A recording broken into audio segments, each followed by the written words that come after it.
እናስተላልፈን ክቡራን ተመልካቾቻችን ከመሃል ሚዲያ የሰዓቱን ዜና ይዘን ቀርበናል። በቅድሚያም አርዕስተ ዜና። የትግራይ ህዝብን ግፋ ብሎ ያለ ለከባድ ጦርነት የዳረገውና በመቶ ሺዎች ወጣቶች እንዲሞቱ ምክንያት እንደሆነ የሚነገረው አክቲቪስት ስታሊን ገብረስላሴ አስመራ በገባ በሁለተኛ ቀኑ የግድያ ሙከራ እንደተደረገበት ተገለጸ። በእንጥጮ ከተማ 03 ቀበሌ ልዩ ስሙ እንዳባዱላ በተባለ ቦታ ትላንት ግንቦት 12 2017 ዓ.ም በግለሰብ ቤት ድግስ ተብሎ የተዘጋጀ ንፍሮ በመብላት 78 ወገኖች ተመርዘው ሕክምና ገቡ። የጽንፈኛ ቡድን አባላት ለዘረፋና ለጥፋት ቆርጦ በመነሳት ህዝብ ላይና ተቋማትን ያነጣጠረ እኩይ ተግባር ለመስራት ሲንቀሳቀሱ በመከላከያ ሰራዊት ተመተው ሙትና ቁስለኛ ሆነዋል። ከውጭ $245 ሚሊዮን የመዘበሩት የቀድሞ ዲሞክራቲክ ሪፐብሊክ ኮንጎ ጠቅላይ ሚኒስትር በሙስና ወንጀል 10 ዓመት ከባድ የግዳጅ የጉልበት ስራ ተፈረደባቸው። ክቡራን ተመልካቾቻችን ከመሃል ሚዲያ እነዚህና ሌሎችንም ዜናዎች ይዘን ቀርበናል። ካፍታ በኋላ እንመለሳለን። ዩቲዩብ ቻናሉን ሰብስክራይብ እንዲሁም ይዘቱን ላይክ እና ሼር በማድረግ የመሃል ሚዲያ ቤተሰብ እንድትሆኑ በአክብሮት እንጋብዛለን። አብራችሁን ነው።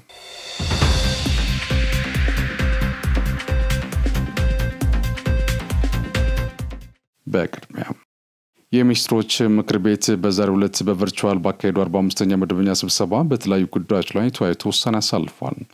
45ኛ መደበኛ ሚኒስትሮች ምክር ቤት ስብሰባ ውሳኔዎችም አንደኛም በቅድሚያ ምክር ቤቱ የተወያየው የባለብዙ ተዋንያን የግብርና ኤክስቴንሽን አገልግሎትና አስተዳደር ረቂቅ አዋጅ ላይ ነው። በሀገራችን ባለፉት ዓመታት የግብርና ኤክስቴንሽንን አገልግሎት በመንግስት ብቻ ሲሰጥ ቆይቷል። እያደገ ከመጣው የዘርፉ ፍላጎት አንጻር መንግስታዊ ያልሆኑ ድርጅቶችን፣ የግል ዘርፉን፣ የህብረት ስራ ማህበራትንና የሙያ ማህበራትን ማሳተፍ የሚያስችል አሰራር ስርዓት መዘርጋት ያስፈልጋል ብሏል። ምክር ቤቱ በረቂቅ አዋጁ ላይ በሰፊው ከተወያየ በኋላ ወደ ህዝብ ተወካዮች ምክር ቤት እንዲተላለፍ በሙሉ ድምጽ ወስኗል። ሁለተኛው በመቀጠል ምክር ቤቱ የተወያየው የስርዓት ምህዳር አገልግሎት ክፍያ ረቂቅ አዋጅ ላይ ነው። በሀገሪቱ የስርዓት ምህዳር ክፍያ አሰራርን የተመለከተ የህግ ማዕቀፍ ባለመኖሩ ወጥ ባልሆነ አሰራር በተለያዩ አካላት ሲተገበር መቆየቱን አስታውሷል። አሁን በደረስንበት የእድገት ደረጃ ፌዴራልና የክልል ተቋማት የግሉ ዘርፍና መንግስታዊ ያልሆኑ ድርጅቶችን ከግምት ውስጥ ያስገባ የህግ ማዕቀፍ መኖር አስፈላጊ መሆኑንም አምኖበታል። ምክር ቤቱን በረቂቅ አዋጁ ላይ በሰፊው ከተወያየ በኋላ ወደ ህዝብ ተወካዮች ምክር ቤት እንዲተላለፍ በሙሉ ድምጽ ወስኗል። በመንግስት ብቻ ሲሰጥ የነበረው የግብርና ኤክስቴንሽን አገልግሎት የግል ዘርፉን ጨምሮ ሌሎች አካላት እንዲሳተፉ የሚያስችለው ረቂቅ አዋጅ ለህዝብ ተወካዮች ምክር ቤት መተላለፉን የሚኒስትሮች ምክር ቤት አስታወቀም። በሀገሪቱ ባለፉት ዓመታት የግብርና ኤክስቴንሽን አገልግሎት በመንግስት ብቻ ሲሰጥ መቆየቱን ያስታወሰው ምክር ቤቱ ከዘርፉ እያደገ ከመጣው ፍላጎት አንጻር መንግስታዊ ያልሆኑ ድርጅቶችን፣ የግል ዘርፉን፣ የህብረት ስራ ማህበራትና የሙያ ማህበራትን ማሳተፍ የሚያስችል አሰራር ስርዓት መዘርጋት አስፈላጊ መሆኑን አስገንዝቧል። ምክር ቤቱን በረቂቅ አዋጁ ላይ በሰፊው ከተወያየ በኋላ በሙሉ ድምጽ ወደ ህዝብ ተወካዮች ምክር ቤት እንዲተላለፍ ወስኗል። የሚኒስትሮች ምክር ቤት በዛሬው ዕለት ባካሄደው 45ኛ መደበኛ ስብሰባው በበርካታ ጉዳዮች ላይ ከተወያየ በኋላ ውሳኔ ያሳለፈው ምክር ቤቱ የስርዓት ምህዳር አገልግሎት ክፍያ ረቂቅ አዋጅን በተጨማሪነት ለፓርላማ እንዲተላለፍ መወሰኑ ካፒታል ለመርዳት ችሏል ሲል የዘገበው ካፒታል ነው። የሃይማኖት ተቋማት በዘላቂ የሀገር ግንባታ ላይ ያላቸውን ሚና ማጠናከር የሚያስችል ተግባራት ተጠናክረው እንደሚቀጥሉ የሰላም ሚኒስትር ዴኤታው ዶክተር ኬሬድን ተዘራ ገለጹ። የሰላም ሚኒስትር ከኢትዮጵያ የሃይማኖት ተቋማት ጉባኤና ከውጭ ጉዳይ ኢንስቲትዩት ጋር በመተባበር በሃይማኖት ተቋማት የአቅም ግንባታ ስልጠና እየሰጠ ይገኛል። ስልጠናውን ዛሬን ጨምሮ ለ2 ቀናት የሚቆይ ሲሆን በሚዲያ አጠቃቀም፣ በሚዲያ ሞኒተሪንግና ፕሮቶኮል ላይ የሚያተኩር ነው። የሰላም ሚኒስትር ዴኤታ ዶክተር ኬሬድ ተዘራ ባስተላለፉት መልእክት ለሀገር ግንባታ ስኬታማነት መንግስት ሁሉን አቀፍ ተግባራት እያከናወነ ይገኛል ብሏል። በተለይም በሀገር ግንባታ ዙሪያ ሃይማኖታዊና ባህላዊ ሰላም እሴቶችን በመጠቀም የሀገራትን ተሞክሮን በመቅሰምና በመሰል ተግባራት በተከናወኑ ስራዎች አበረታች ውጤቶች መመዝገባቸውን ጠቅሷል። የሃይማኖት ተቋማት ያላቸውን አቅም ተጠቅመው የሰላም ግንባታ ተግባራቸውን በተሻለ ሁኔታ ለህዝብ ተደራሽ እንዲያደርጉ ስልጠናው ጉልህ አስተዋጽኦ እንደሚያበረክት ተናግሯል። ስልጠናው የሃይማኖት ተቋማት በሀገር ግንባታ ዙሪያ በጋራ የሚያከናውኑትን ተግባር ከዳር ለማድረስ እንደሚያግዝም ገልጸዋል። በውጭ ጉዳይ ኢንስቲትዩት የስልጠና ዳይሬክተር ጀነራል መላኩ ሙሉዓለም በበኩላቸው ስልጠናው የሃይማኖት ተቋማት በሀገር ገጽታ ግንባታ ላይ ያላቸውን አበርክቶ እንዲያሳድጉ ያግዛል ብሏል። ስልጠናው በፕሮቶኮልና በሚዲያ አጠቃቀም ዙሪያ የሚያተኩር በመሆኑ ተቋማቱ በዘርፉ ያላቸውን ግንዛቤ እንዲያሰፉ እድል የሚፈጥር መሆኑንም ጠቅሷል። በጭማሪም በመረጃ ልውውጥ ላይ መደረግ ያለበትን ጥንቃቄ ክትትልና ተአማኒነት በሚመለከት ትኩረት ይደረጋል ብለዋል። በትግራይ ክልል በእንጥጮ ከተማ 03 ቀበሌ ልዩ ስሙ እንደ አባዱላ በተባለ ቦታ ትላንት ግንቦት 12 2017 ዓ.ም በግለሰብ ቤት ድግስ ተብሎ የተዘጋጀ ንፍሮ በመብላት 78 ወገኖች ተመርዘው ሕክምና መግባታቸው ተነገረ። እነዚህ ወገኖች በእንጥጮ አፈሮም መለስ ሆስፒታል የሕክምና ክትትል የደረገላቸው መሆኑና የተወሰኑት ለውጥ አሳይተው ወደ ቤታቸው መመለሳቸው ተገልጿል። የእንጥጮ ከተማ በሽታዎች የመከላከል ስራ ማስተባበሪያ አቶ ዮሐንስ ወላይ እንደገለጹት ይህንን ድግስ ያዘጋጁት ባለቤት የሆኑት ግለሰብ በህግ ቁጥጥር ስር መዋላቸውን ተናግሯል። መረጃው የእንጥጮ ከተማ ኮሚኒኬሽን ቢሮ ነው። ለሁለተኛ ጊዜ በተዘጋጀው የብዙሃን ጋብቻ ፕሮግራም በኢትዮጵያ ኦርቶዶክስ ተዋሕዶ ቤተክርስቲያን ስርዓተ ግንቦት 21 ቀን 2017 ዓ.ም 44 ጥንዶችን በህብረት እንደሚሞሸሩ የኢትዮጵያ ጃንደረባው ትውልድ ጃን ቃና ዘገሊላ ማህበር ተናገረ። 44 ጥንዶች በአንድ ቀን ጋብቻቸውን ይፈጽማሉ ያለው ማህበሩ ፕሮግራሙ 1000 ጋብቻ አይነቱ ሆኖ ግን የቤተክርስቲያን ስርዓት በጠበቀ መልኩ የሚከናወን የሰርግ መርሃ ግብር መሆኑን አስረድቷል። ጥንዶቹ ያንዳንዳቸው 20 ቤተሰቦቻቸውን በሰርጋቸው ቀን ምሳ እንደሚጋብዙ በግብዣው 1500 ሰዎች ይገኛሉ ተብሎ እንደሚጠበቅ ሰርጉ ጦር ኃይሎች አካባቢ በሚገኘው ቶታል ደብረገነት ቅድስት ስላሴ ቤተክርስቲያን እንደሚፈጸም ተመላክቷል። ከሙሽሮቹ ቀለበትና ልብስ ውጪ የሰርጉ ወጪ በማህበሩና በስፖንሰሮች እንደተሸፈነ የፕሮግራሙ ዓላማ ቤተክርስቲያን ልጆቿን የምትድርበትን ቀን ክሬት በማድረግ ወጣቶች በስርዓት ቤተክርስቲያን ጋብቻቸው እንዲፈጽሙ ለማድረግ እንደሆነም ተብራርቷል። ከዚህ ባሻገር ጥንዶቹ ከጋብቻ በኋላም በኢኮኖሚ ሆነ በማህበራዊ ህይወት ትስስር ለመፍጠር እንዲችሉ ማድረግ የፕሮግራሙ ዓላማ መሆኑም ተመላክቷል። ምንጮች ይህ አይነቱ ፕሮግራም በስርዓተ ተክሊልም ሆኖ በማስባን ለሚጋቡ ሙሽሮች ቅድሚያ የንስሐ አባት ሊኖራቸውና የትዳር ስርዓትን ጨምሮ በጾምና ሊማሩ እንደሚገባ የቤተክርስቲያኗን አስተምህሮ ያስረዳል። ሙሽሮቹ ይህን ቅድመ ሁኔታ አሟልተዋል ሲል ማህበሩን ጠይቋል። ምዝገባ የተደረገው ማህበራዊ ሚዲያ እንደሆነ አጠር ያለ ገለጻ ተሰጥቷቸው እንደሚመጡ እንደተነገራቸው ንስሐ አባት እንዳላቸውና እንደሌላቸው ተረጋግጦ የሌላቸው ንስሐ አባት እንዲይዙ እንደተደረገ በመግለጽ ማህበሩ ምላሽ ሰጥቷል። በስርዓተ ተክሊልና በማስባን የሚያገቡ ጥንዶች ተለይቷል። ስለ ጋብቻ ብቻ ሳይሆን ስለ አጠቃላይ የትዳር ህይወት፣ የልጆች አስተዳደግ፣ ስለ ስብዕናና ተግባቦት በተለያዩ መምህራን 1 ወር ሙሉ ኮርስ ወስደዋል። ከመጀመሪያውም መሰረታዊ ሃይማኖት ዕውቀት ያላቸው ናቸውም ተብሏል። አቅም ስለሚፈትን ቢያንስ በየ2 ዓመቱ የብዙሃን ጋብቻ እንደሚዘጋጅ ፕሮግራሙን ያዩ በቤተ ክርስቲያን ስርዓት ያልተጋቡ ወገኖች እድሉ እንዲመቻችላቸው የጠየቁ በመሆኑ ንስሐ አባት ይዘው ስጋው ደሙ የሚቀበሉበትን የጋራ የቁርባን መርሃ ግብር ለማዘጋጀት በመስከረም 2 ቀን 2018 ዓ.ም እንደታቀደም ማህበሩ ለምንጮች ተናግሯል። የ6ኛ ዕዝ ዋልታ ክፍለ ጦር በሰሜን ሸዋ ዞን በወረዳ ጃርሶ ወረዳ ከሚገኙ አባገዳዎች የሀገር ሽማግሌዎችና ነዋሪዎች ጋር ሰላማችን በእጃችን በሚል መሪ ቃል ውይይት አካሂዷል። ውይይቱን የመሩት የክፍለ ጦሩ አዛዥ ኮሎኔል በላይ ከበደ ሰራዊቱ በተሰማራበት የግዳጅ ቀጠናዎች ላይ ውጤታማ ስራዎችን እየፈጸመ እንደሚገኝና በአካባቢ ከሚገኙ አባገዳዎችና የሀገር ሽማግሌዎች ጋር በጋራ በመሆን አሸባሪውና ጽንፈኛውን ቡድን እስከ መጨረሻው ለማጥፋት እየሰራ እንደሚገኝ ተናግሯል። በተካሄደው ውይይት ላይ በሀገራችን የተስተዋለ የመጣውን ፈጣን የልማትና የእድገት ግስጋሴ ለማደናቀፍ የሚንቀሳቀሱ ጸረ ሰላምና ጸረ ልማት ኃይሎችን እግር በእግር ተከታትለን የማያዳግም እርምጃ እየወሰድን የህዝቦቻችንን ሰላምና አንድነት እያስጠበቅን እንቀጥላለን ያሉት አዛዡ አባገዳዎችና የሀገር ሽማግሌዎች ሚና ከፍተኛ መሆኑን ገልጸዋል። የሰሜን ሸዋ ዞን የፖለቲካ ዘርፍ ኃላፊ አቶ አቤ ተፈራ ከዚህ በፊት በወረዳው የሰላምና ጸጥታ ችግሮች ይስተዋሉ እንደነበርና አሁን ላይ ደግሞ ሰራዊታችን በከፈለ መስዋዕትነት ሰላምና አንድነታችን በማስጠበቁ የልማት ስራዎችን ያለ እንቅፋት እያከናወነ እንደሚገኝ ተናግረዋል። የትግራይ ጊዜያዊ አስተዳደር ፕሬዝዳንት ጀነራል ታደሰ ወረደ የከፍተኛ ፍርድ ቤት ተጠባባቂ ፕሬዝዳንት ሹመት ሰጡ። አቶ መንግስቱ ተክላይ ኪዳነ ከግንቦት 9 2017 ዓ.ም ጀምሮ የከፍተኛ ፍርድ ቤት ተጠባባቂ ፕሬዝዳንትነት ሆነው ተሹመዋል። የፕሪቶሪያዊ ሰላም ስምምነት ተከትሎ ተቋቁሞ በአቶ ጌታቸው ረዳ ሲመራ በነበረው ጊዜያዊ አስተዳደር ተሹመው ላለፉት 2 ዓመታት ያገለገሉት የከፍተኛ ፍርድ ቤት ፕሬዝዳንትነትና መከተላቸው በራሳቸው ፈቃድ ከግንቦት 5 2017 ዓ.ም ጀምሮ ፕሬዝዳንት ታደሰ ወረደ ከኃላፊነት እንዳነሷቸው ይታወሳል።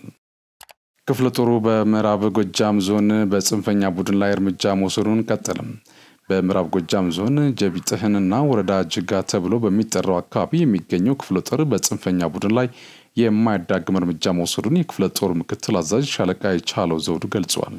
የጽንፈኛ ቡድን አባላት ለዘረፋና ለጥፋት ቆርጦ በመነሳት ህዝብ ላይ እና ተቋማትን ያነጣጠረ እኩይ ተግባር ለመስራት ሲንቀሳቀስ በሰራዊታችን ተመቶ ሙትና ቁስለኛ ሆኗል ሲል የመከላከያ ሰራዊት መረጃ አመልክቷል። በርካታ መሳሪያም ተማርኳል። ቀጣይም የጥፋት ቡድን ከህዝብ ነጥሎ በመምታት እርምጃ ይቀጥላል ብሏል። የጅጋ ከተማ አስተዳዳሪ አቶ አስራት ደሳለኝ በቀጠናው ከተሰማራው የመከላከያ ሰራዊት ጋር መረጃ በመለዋወጥና የጸጥታ ኃይሉን በመደገፍ የጽንፈኛ ቡድን የማጽዳት ስራ ተሰርቷል። ሰራዊታችን የአንድነታችንና የሉዓላዊነታችን መከበሪያ ነው ሲሉም ተናግረዋል። በሌላ ዜና በሰሜን ሸዋ ዞን መራቤቴ ወረዳ በርካታ ጽንፈኛ እጃቸውን መስጠታቸው ተገለጸ። በአማራ ክልል ሰሜን ሸዋ ዞን መራቤቴ ወረዳ በተሳሳተ መንገድ ታጥቀው ጫካ ለነበሩትና የመንግስትን የሰላም ጥሪ በመቀበል እጃቸውን በሰላም ለሰጡት አቀባበል ተደርጎላቸዋል። በአቀባበል ስነ ስርዓቱ ላይ የክልሉ ከፍተኛ አመራሮች፣ የአየር ወለድ አመራሮች፣ የሃይማኖት አባቶች፣ የሀገር ሽማግሌዎችና የመራቤቴ ነዋሪዎች ተገኝተዋል። በምክትል ርዕሰ መስተዳድር ማዕረግ የከተማ ዘርፍ አስተባባሪ እና የከተማ መሰረተ ልማት ቢሮ ኃላፊ ዶክተር አህመዲን መሐመድ፣ የክልሉ ንግድና የገበያ ልማት ቢሮ ኃላፊ ዶክተር ኢብራሂም መሐመድ፣ የሰሜን ሸዋ ዞን አስተዳዳሪ አቶ መካሻ አለማየሁ፣ የአየር ወለድ ክፍለ ጦር አዛዥ ኮሎኔል ማቴዎስ ማዴቦ እና በየደረጃው ያሉ የሰራዊቱ አመራሮች ተገኝተዋል። የትግራይ ህዝብን ግፋ በለው ያለ ለከባድ ጦርነት የዳረገውና በመቶ ሺዎች ወጣቶች እንዲሞቱ ምክንያት እንደሆነ የሚነገረው አክቲቪስት ስታሊን ገብረስላሴ አስመራ በገባም በሁለተኛ ቀኑ የግድያ ሙከራ እንደተደረገበት ተገለጸ። እንደ ምንጮች ገለጻ ግለሰቡ በአረፈበት ሆቴል ሲሆን የግድያ ሙከራ የተደረገበት አሁን ላይ አስመራ በሚገኝ ሆስፒታል ሕክምና የተደረገለት እንደሆነም ተገልጿል። የግድያ ሙከራ የፈጸሙት ከህወሓት ጋር ህብረት የለንም ሊኖርንም አይችልም ያሉ አቋም በያዙ ግለሰቦች እንደተፈጸመ ምንጮች ገልጿል። የሻዕቢያ መንግስት ከፈረሰው ህወሓት ጋር ህብረት መፍጠሩን እንዲሁም የፈረሰው ህወሓት አመራሮችን በምርጫ ቦርድ መታገዳቸውን ተከትሎ ከሶስተኛ ወገን ጋር ተባብረው እንደሚሰሩ መናገራቸው ይታወሳል።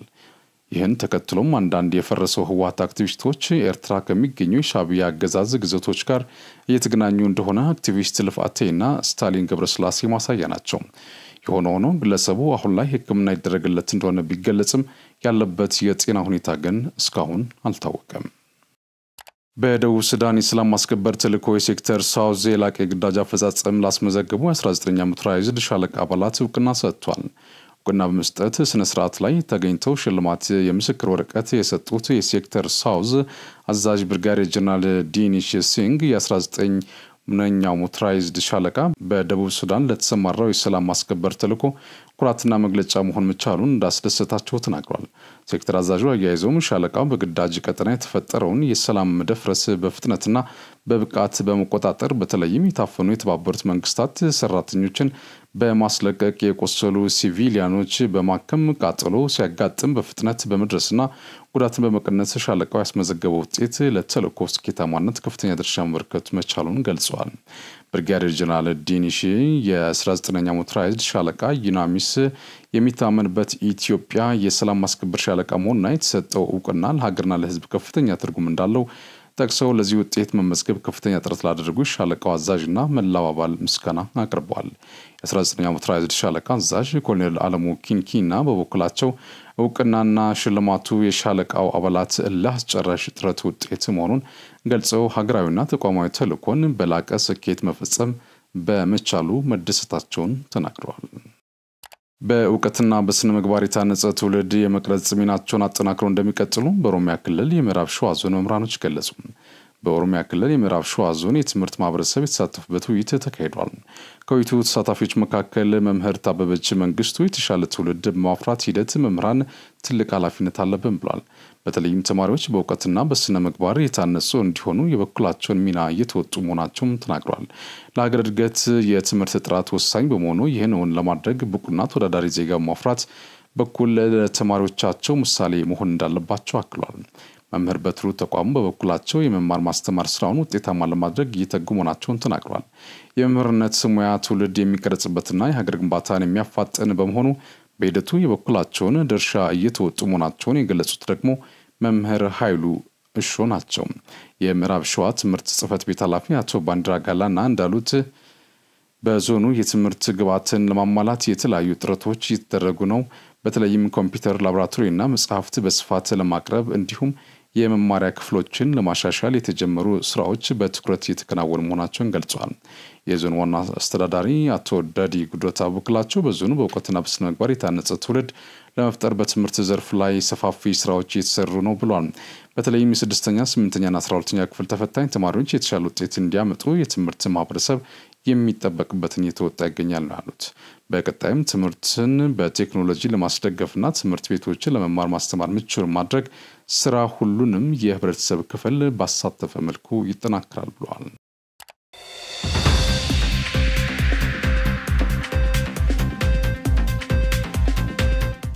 ይህ ዜና በቀጣይ የሚተላለፍላችሁ ከመሃል ሚዲያ ነው። ወደ ዜና አልፋለሁ። $245 ሚሊዮን የመዘበሩት የቀድሞ የዲሞክራቲክ ሪፐብሊክ ኮንጎ ጠቅላይ ሚኒስትር በሙስና ወንጀል 10 ዓመት ከባድ የግዳጅ የጉልበት እስራት ተፈረደባቸው። አውግስቲን ማታታ ፖኒዮ $245 ሚሊዮን የሚጠጋ የህዝብ ገንዘብ በመዝበር የአገሪቱን ህገ መንግስታዊ ፍርድ ቤት ጥፋተኛ ሆነው ስላገኛቸው ነው ይህ ብይን የተላለፈው ተብሏል። ከሳቸው በተጨማሪ ዲሞክራቲክ ኮንጎ ማዕከላዊ ባንክ ገዢ የነበሩት ዲኦግራቲያስ ሙቶምቦም በዚህ ምዝበራ በመሳተፍ ጥፋተኛ ሆኖ ተገኝቷል። የቀድሞ ጠቅላይ ሚኒስትር ጠበቃ ውሳኔው ኢፍትሐዊ እንዲሁም ፖለቲካዊ ይዘት ያለው ነው ሲሉ ወቅሰው ለሮይተርስ የዜና ወኪል ተናግሯል። ተመዝብሯል ከተባለው ገንዘብ መካከል የተወሰደው የአገሪቱን ስር የሰደደ የምግብ እጥረት ለመቅረፍ ከታቀደው ትልቅ የግብርና ልማት ነው ብሏል። ማታታ ከአውሮፓውያኑ 2012 እስከ 2016 የዲሞክራቲክ ሪፐብሊክ ኮንጎ ጠቅላይ ሚኒስትር ሆነው ያገለገሉ ሲሆን በአሁኑ ወቅት የአመራርና የአስተዳደር ለልማት ኤልጂዲ የተሰኘ ፓርቲ የመሩ ይገኛሉ። ወደ ጠቅላይ ሚኒስትር ስልጣን ከመምጣታቸው በፊት የሀገሪቱን የገንዘብ ሚኒስትር ሆነው ያገለገሉ ሲሆን በወቅቱም የሀገሪቱን ምጣኔ ሀብት በማረጋጋት ረገድ ለተጫወቱት ሚና ከዓለም አቀፍ የገንዘብ ድርጅት ወይም IMF አድናቆትን አግኝቶ ነበር።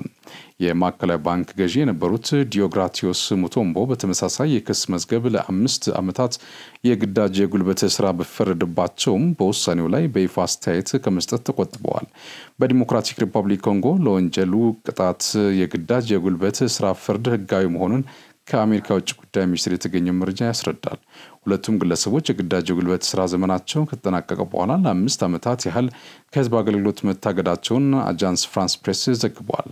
ከሁለት ዓመት በፊት የአሁኑን የዲሞክራቲክ ሪፐብሊክ ኮንጎ ፕሬዝዳንት ፌሊክስ ሴክሺሪን ተቃርነው የምርጫ ቅስቀሳ ያደረጉት ማታታ ክሱን ውድቅ አድርገዋል። የሀገሪቱን የፋይናንስ ኢንስፔክተር ጀነራል ከፑካንጋ ሎንኦ አግሮ ኢንዱስትሪ ፓርክ ስርቆት መፈጸምን ሪፖርት ያደረገው በአውሮፓውያኑ 2020 ሲሆን ፍርዱም ከ4 ዓመታት በላይ ቆይቷል።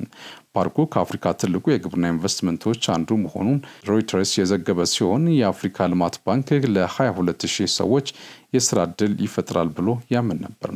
በዲሞክራቲክ ሪፐብሊክ ኮንጎ ለአስከፊ የምግብ እጥረት ለተጋለጡ በሚሊዮን የሚቆጠሩ ሰዎች እፎይታን ለመስጠት ያለመ ነበር። አሜሪካ ጎልደን ዶም ስትል የሰየመችውንና የወደፊት የሚሳኤል መቃወሚያ የተባለውን ዲዛይን ይፋ ማድረጓን ፕሬዝዳንት ዶናልድ ትራምፕ አስታወቁ። ፕሬዝዳንቱ አክለውም የስልጣን ዘመናቸውን ከማብቃቱ በፊት አገልግሎት ላይ እንደሚውል ተናግረዋል። ዶናልድ ትራምፕ ሁለተኛውን የስልጣን ዘመናቸው እንደጀመሩ ይህንን አሜሪካ ላይ የሚቃጣን የአየር ጥቃት ፕላስቲክና ክሩዝ ሚሳኤሎች ጨምሮ የሚከላከል አዲስ የሚሳኤል መከላከያ ቀጣዩን ትውልድ ለመከላከል በሚል ተግባራዊ እንደሚያደርጉ ተናግሮ ነበር። የሚሳኤል መቃወሚያውን ወደ ስራ ለማስገባት $25 ቢሊዮን ያስፈልጋል የተባለ ሲሆን በሚቀጥሉት 10 ዓመታት ተጨማሪ ወጪዎችን እንደሚጠይቅ ተገልጿል። የሀገሪቱ ባለስልጣናት አሜሪካ ያላት የሚሳኤል መከላከያዎች የዘመኑና የተራቀቁ የመጡ የጦር መሳሪያዎችን ለመመከት የሚሆን አይደለም ሲሉ እያስጠነቀቁ ነበር ሲል የዘገበው ቢቢሲ ነው። ክቡራን ተመልካቾቻችን ከመሃል ሚዲያ ለሰዓቱ ያዝናቸው ዜናዎች እነዚህ ናቸው። ስለተከታተላችሁ እናመሰግናለን። ዝግጅቶች ይቀጥላሉ። በእኔ በኩል ጨርሻለሁ። በያላችሁበት ሰላም ሁኑ።